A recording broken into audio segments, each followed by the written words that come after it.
Welcome to the Workamper Show, a podcast devoted to helping you discover how to finance your RV travel dreams. I'm Steve Anderson, the president of Workamper News.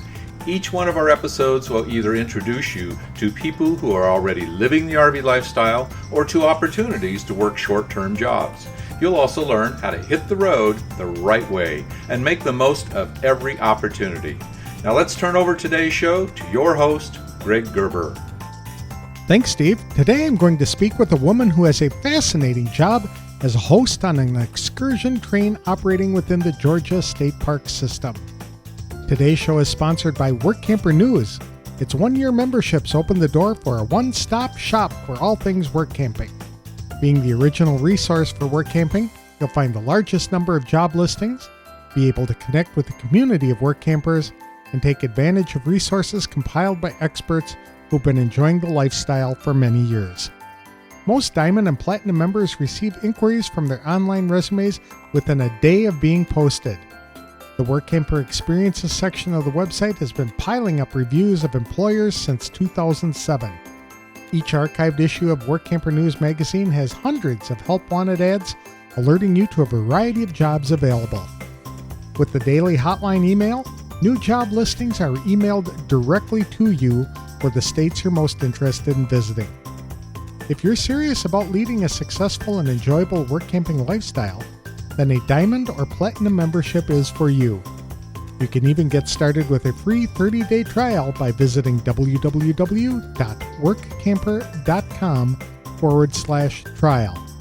Embark on new adventures today with the support of Workamper News behind you. There are lots of hosting positions available in the work camping lifestyle. There are campground hosts and museum hosts, and even hosts at restaurants. But I had never heard of a train host. Nina Delk is originally from Savannah, Georgia, and moved to Atlanta in 2008. Then, a little more than a decade later, she retired and hit the road in her RV. This summer, Nina is working at the Georgia Veterans State Park, where she works as a host aboard the SAM Shortline Excursion Train. Passengers sit in air-conditioned and reconditioned 1949 vintage railroad cars as the train visits quaint towns including Plains, Georgia, the home of former President Jimmy Carter. Nina gets to hand out brochures, sell tickets, and answer questions passengers may have. She also works in the commissary car, which means she gets to fix and serve lunch as well as prepare snacks. Her most important job is to help people have a great time as they enjoy a glimpse of what train travel was like in the 1950s. A former kindergarten teacher and principal, Nina started work camping in 2019 at the urging of several friends who had been camping for many years. So she bought a 22-foot travel trailer and headed to Texas for her first assignment. Since then, Nina has hauled her RV to work camping jobs in Montana, Colorado, and Arizona. All of the jobs she's had have required her to work directly with people. Nina loves being able to travel and take her own home with her. She loves the short-term aspect of work camping jobs that let her visit new places and experience different types of work. She describes some of the jobs she's had, the places she's worked, and the lessons she's learned. To tell us more about her story and motivation for RVing and work camping, please welcome Nina Delk to the show. Thank you for joining me today, Nina. I really appreciate the time. Where are you from and where are you located right now?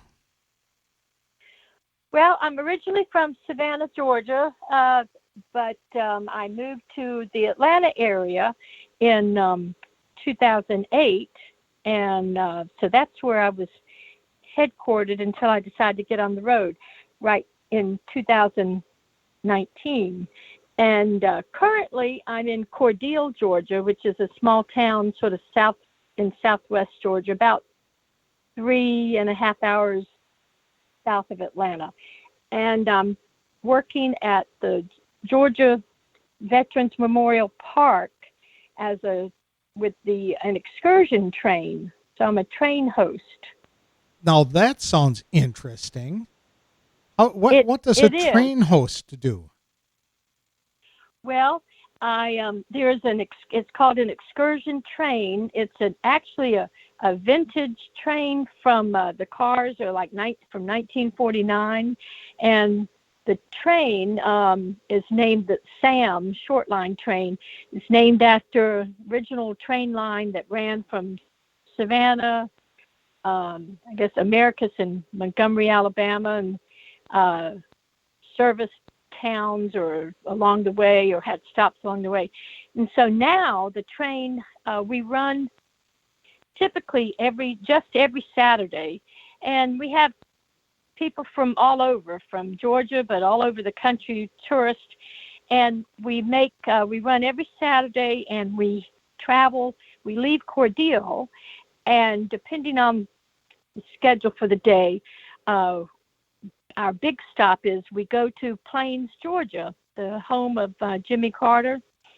Yes. And actually the railroad depot where he sort of announced his candidacy, that's still there. And so the train goes to Plains, Georgia, and has a 2-hour layover so the passengers can get out and sightsee and visit the town. And buy some peanuts, right? And buy peanuts and also some delicious peanut butter and chocolate swirl ice cream, which is very tasty. And we also go make a stop in Archery, Georgia, which is just a few minutes away from Plains, but that's where Carter's boyhood home, the farm is. And that's a National Historic Site. So passengers also get off there and they can walk around the property and tour it. Well, that sounds like a fun job. Yeah, it's very interesting. So there's we typically have, I guess, about 7 cars and coach cars, and there's some more elaborate that have dining tables and chairs. Some even have sleeping berths, but they're not really used on our run. And the train can hold, typically now, because of reduced capacity, we've had we carry about up to 200 people, but when it's at full capacity, it can carry like 400. Wow. And you narrate the trip, telling people a little bit about what they're seeing? No, I don't get to do that. They use volunteers, and there are volunteers assigned to each car, and depending on what car you're servicing, you might just be handing out brochures, pamphlets or whatever, answering questions and just sort of supervising.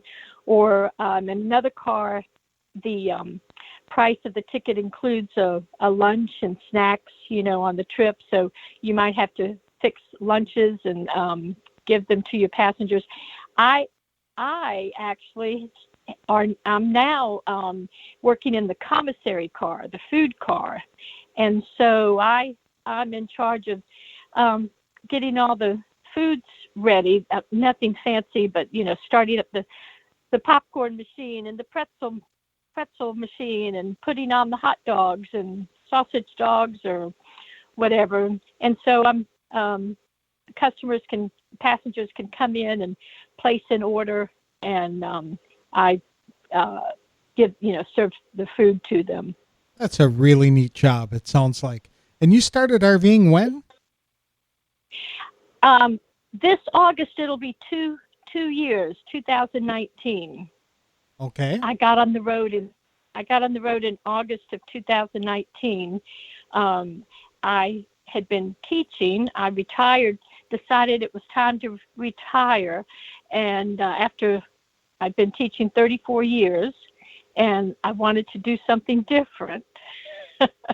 And some friends who I had 2 sets of friends who'd always camped either with the RV or just going to state parks, and which I never had.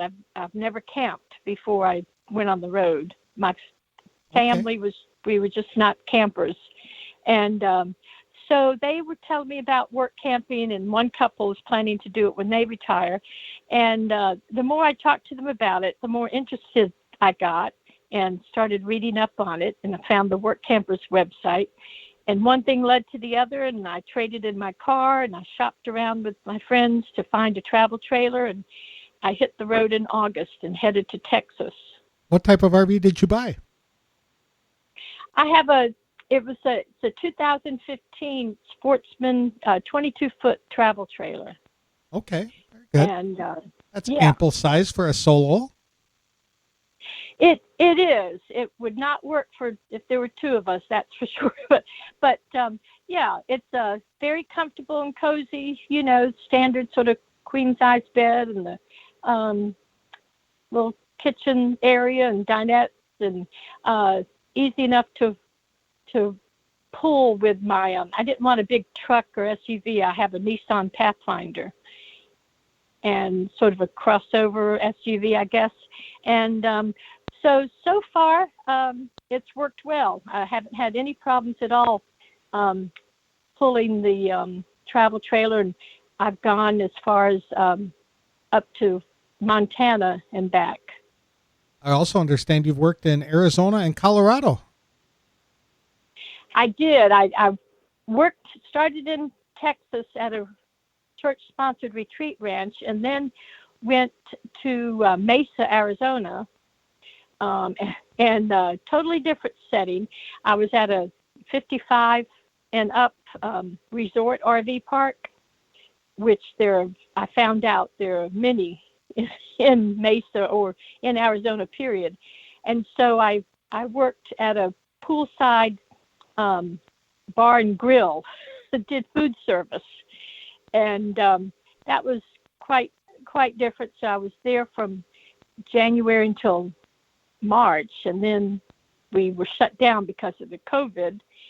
And I was slated to go up to Montana to work at a state park there, and I ended up going on up to Colorado and hanging out there for a month. I have a daughter and son-in-law who live in Colorado, so I went up to a park near them, close to Fort Collins, and stayed there for a month while I was waiting to get word that I could go up into Montana. Okay, very good. It sounds like you've had a variety of experiences. What attracted you to work camping in the first place? Well, after my friends, I had not heard of it, but after my friends were telling me about work camping, they had heard of it and read up on it, and were telling me about work camping, and that's what they were planning on doing. They were planning on being camp host. Mm-hmm. And so they told me about the Work Campers website, and then I just also surfed the web for articles and information about work camping and full-time RVing. And the more I read up on it, the more interested I got, and it just really appealed to me, especially when I guess I went ahead and joined the Work Campers organization, and I was able to look at all the jobs, the variety of jobs in all the different states that were available. There are a lot. It just, it was just amazing, and it just fascinated me, and somehow I just really got attracted to it, and decided that that's what I wanted to do. And just being able to be on the road, have your home with you, and then visiting different places. I've always loved to travel, and I enjoy driving. So being able to go different places and not being tied down, for any extended time, to work 3 months here, 4 months there, whatever. You said that you were a teacher?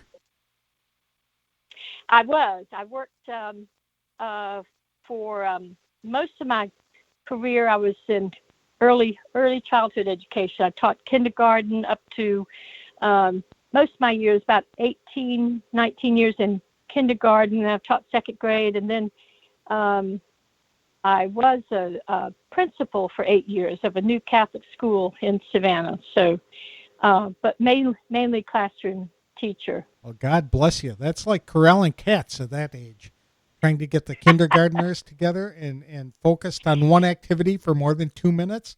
Oy vey, that takes a special person.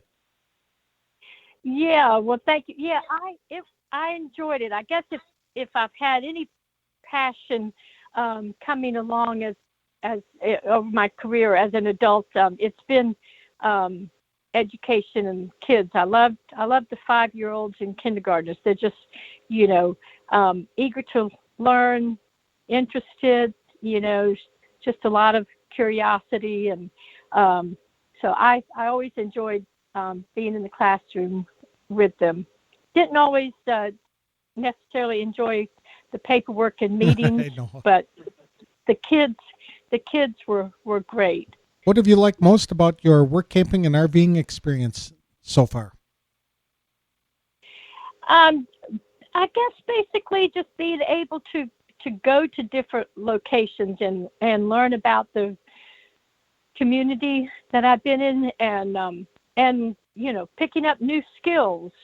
When I was in Texas, I worked at a retreat ranch, and there was another solo female work camper there, and the two of us, and a couple, and we worked on, we did anything from food prep to clerical work, so I picked up some new skills with some computer programs, and did food prep for meeting for retreats we hosted there at the ranch.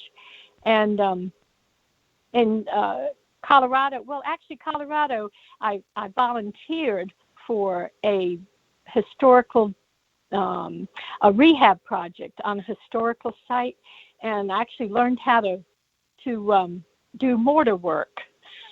Wow. on an old stone cabin, and so that was interesting. And then in Montana, in each area, it's so interesting just delving into the history of the area. In Montana, I learned the history of the area and all the tribes that were in Montana and the reservations. And the park I worked at was actually at the site, a historical site, at the site of a buffalo jump. And so I had to learn the history of the buffalo jump and how the tribes used the buffalo jump as part of their buffalo hunts. I don't even know what a buffalo jump is. What is it? Well, it's basically like a high rock formation, like a big cliff. And in Montana, I think there's several hundred jumps across the state. And it was called the First Peoples Buffalo Jump State Park. And the buffalo jump there was thought to be the largest, one of the largest, if not the largest in the U.S. And the history goes back to, based on oral history, I think it was back to the 900s, and there were various tribes who would travel to that location from as far away as Washington State and Oregon. They traveled there on foot, and the buffalo jump was used as a mechanism for hunting the buffalo. They would go off, a buffalo runner, a young man, probably about 12 to 16, would go off and locate a herd, and through some trickery and methods, sort of deceitful methods, really, he'd trick the buffalo into thinking he was a lost buffalo, and he would get them to follow him back to where the jump is. And the buffalo were led up this hill, basically a rise, big cliff area, and then he would spook them and run, and he would get them. The point was to get the herd of buffalo to chase after him, and they would basically run off the edge of the cliff and drop below and be killed or slaughtered once they hit the ground. An ambush site. And and the buffalo runner, he would have figured out sort of a rocky outcropping or place where he could drop down to and hide away while the buffalo were going over the cliff. Okay. And then Indian tribe would stay there on site while they processed all the buffalo meat and the hides. I mean, they used every inch of the buffalo for various purposes. Mm-hmm. And so that's how they were able to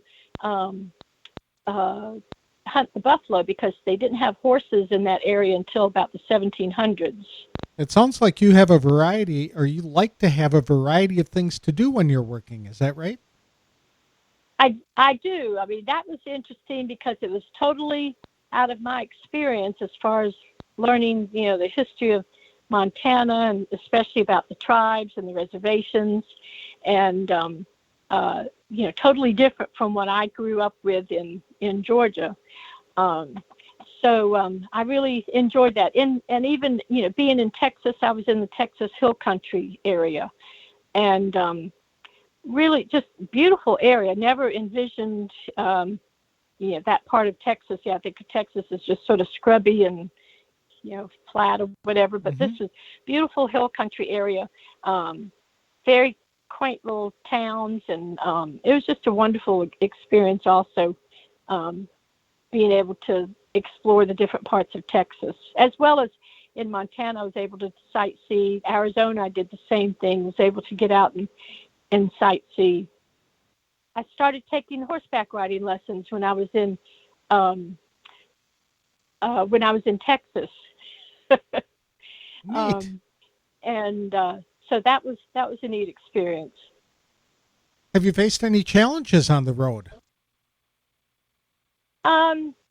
Well, no major challenges as far as I've been telling friends who are visiting with them that, so far it's so good as far as the actual traveling and towing the travel trailer. I've been lucky because I really haven't had any big emergencies or troubles, other than facing high wind going through Wyoming and having a white knuckle Oh, trip, yeah.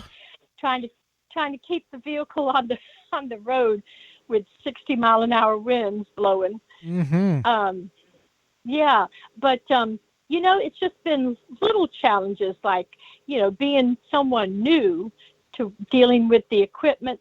You think, especially like when I started off, lining up my SUV in the trailer, that was something that I had to get used to. And initially it might have taken me like 45 minutes to get the two vehicles hitched up. And then gradually it got a little quicker. And typically when I thought things were going real well and, I got everything hitched up and the chains were going on right.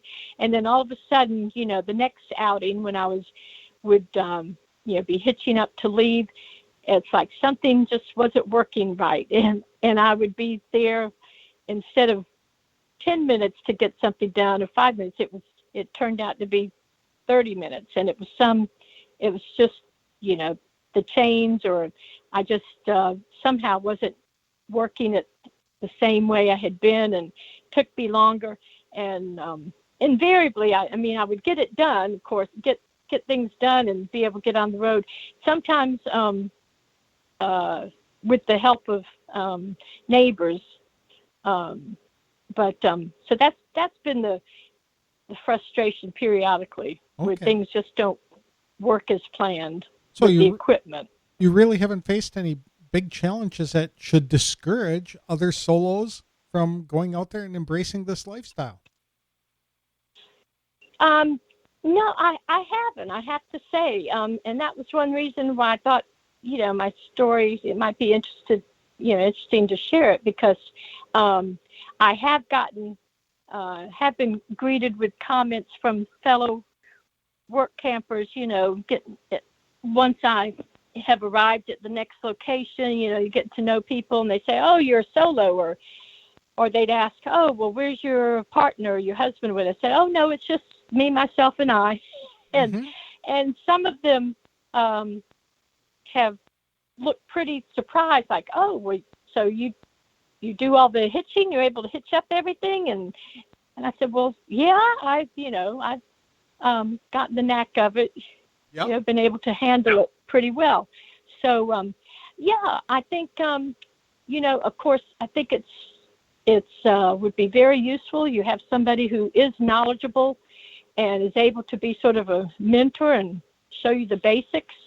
And then the other thing I've found to be true, which my friends had told me based on their experiences going to different parks and campgrounds and whatever, they said, well, Nina, if you ever get stuck or do need help, there's always people around to help, or people are very friendly and willing to help.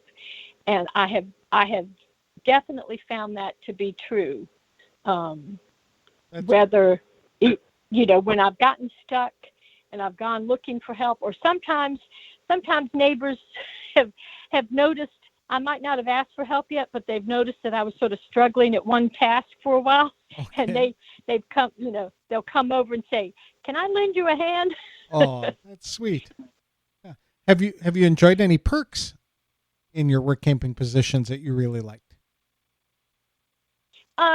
Yes. Well, it's been nice at here in the state parks. This is my first time. This is the second Georgia State Park. I decided to come back to my home state, and from now until this time next year, I'm going to be going to different Georgia State Parks.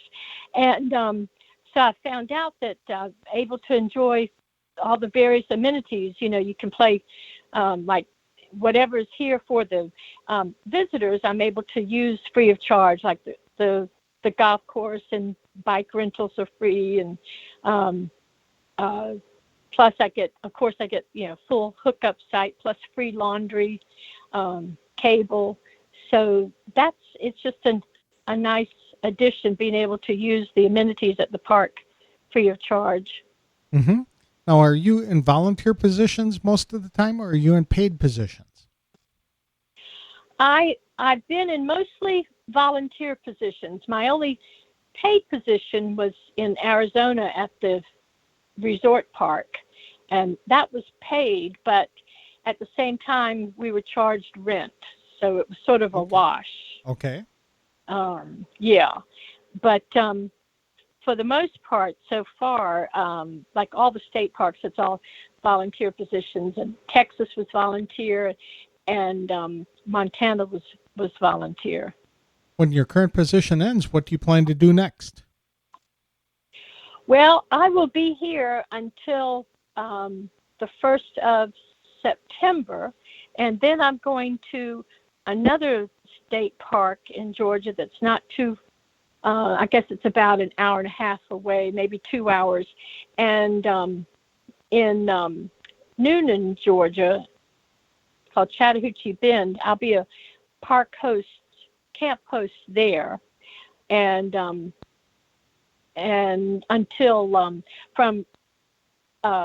from September until the end of October, and then I go to another state park. So I go to a string of state parks, and then I'm hoping to be back here this time next year to do the train host again. Okay. Do you travel with any pets? I don't. I've thought about it. The last pet I had a Cocker Spaniel for 15 years, and she became ill, and I had to put her down back in 2000.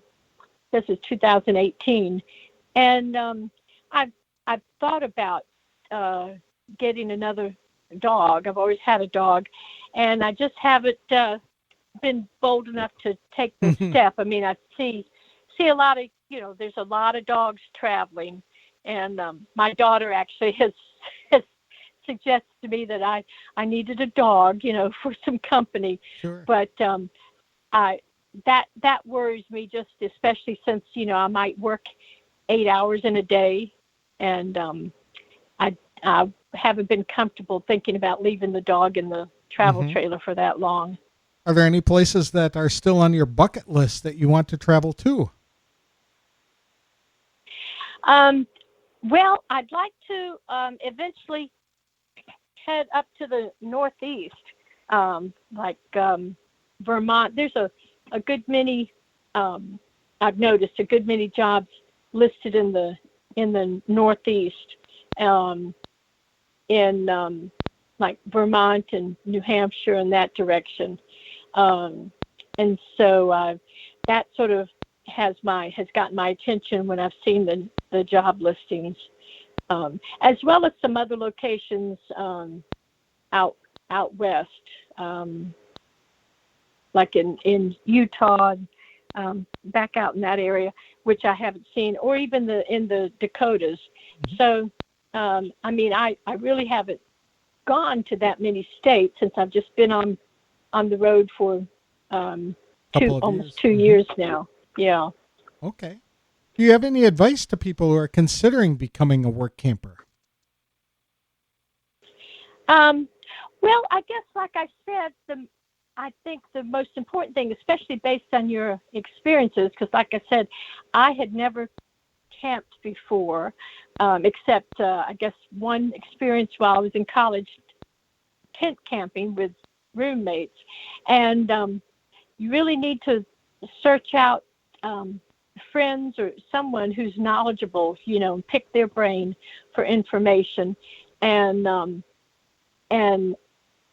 have them as advisors or mentors or whatever, and finding out resources. It's an amazing world. I just never imagined. It's a whole nother world as far as the whole subject of work camping, and I never realized there was so much out there, especially as far as I'm not one big into social media, but there's so many groups that you can find online to join and to follow, people who travel together, follow each other and have gatherings all across the country.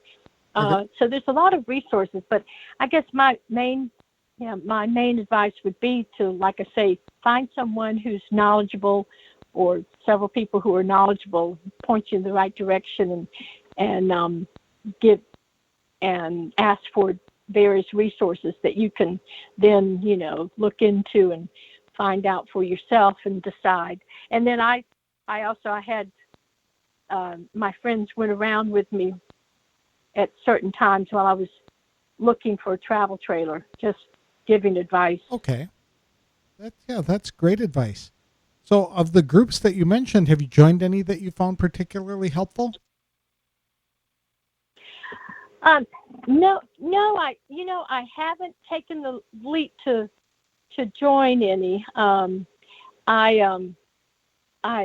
did, when I did initially hit the road, I guess I got into, checking different groups out or whatever. But I guess my thing was I had made plans, and like when I went on the road, I had the job in Texas lined up, as well as Arizona, I guess. And so that was my focus, was to make it to Texas, and then I parked there from August until December, and then I went to Arizona. So I didn't have the leeway, to like meet up with whatever group on the way. So, okay. But that's something that is still in the back of my mind as far as checking into what's out there as far as the different groups. And I know there's also sort of events and activities that they plan and that you can participate in, along your travels. Well, thank you, Nina. I really appreciate you sharing your story. It sounds like you've had some pretty incredible adventures so far, and I wish you the best of luck as you continue to live your dream. Well, thank you, Greg. I appreciate this chance. I always enjoy listening to the podcast and finding out what everybody else is doing. It's always interesting to me. So I appreciate you doing this for everybody.